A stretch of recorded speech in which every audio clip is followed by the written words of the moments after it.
राम जी ने जब परिचय दिया कि हम दशरथ जी के पुत्र हैं, हमारी गृहिणी साथ में थी सीता, और एक दुष्ट ने आकर के उनका हरण कर लिया है।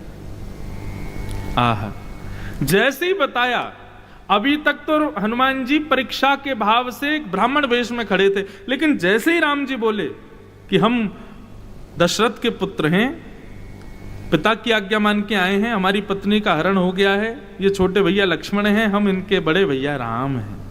राम शब्द सुनते ही हनुमान जी महाराज का तो शरीर कंपन होने लगा, अपने वास्तविक रूप में आ गए।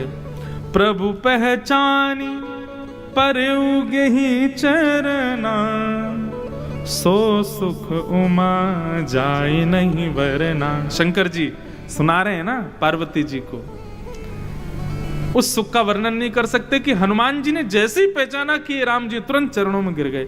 अब मेरे को यह बात पच नहीं रही थी कि हनुमान जी को पता नहीं था कि ये राम है,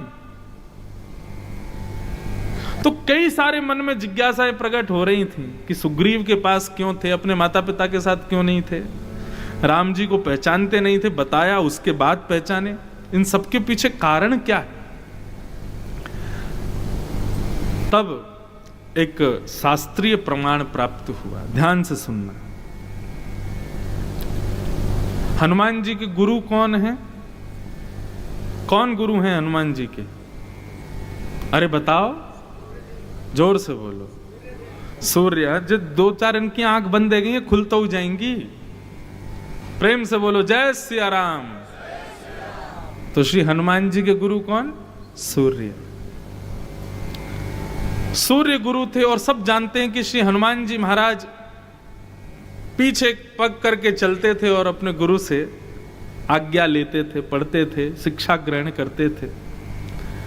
शिक्षा पूर्ण होने के बाद में हनुमान जी ने चरणों में प्रणाम करके अपने गुरु सूर्य से कहा कि हे नाथ, अब मैं गुरु दीक्षा देना चाहता हूं, अपने गुरु को क्या दीक्षा प्रदान करूं, कृपा करके मुझे बताओ।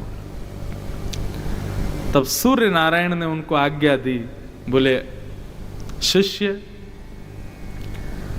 अभी त्रेता युग चल रहा है, और इस त्रेता में मुझ सूर्य का बहुत बड़ा सौभाग्य है, क्योंकि मेरे वंश में साक्षात श्रीमन नारायण, साक्षात जगत नियंता जगदाधार राम रूप धारण करके आने वाले हैं, साक्षात भगवान।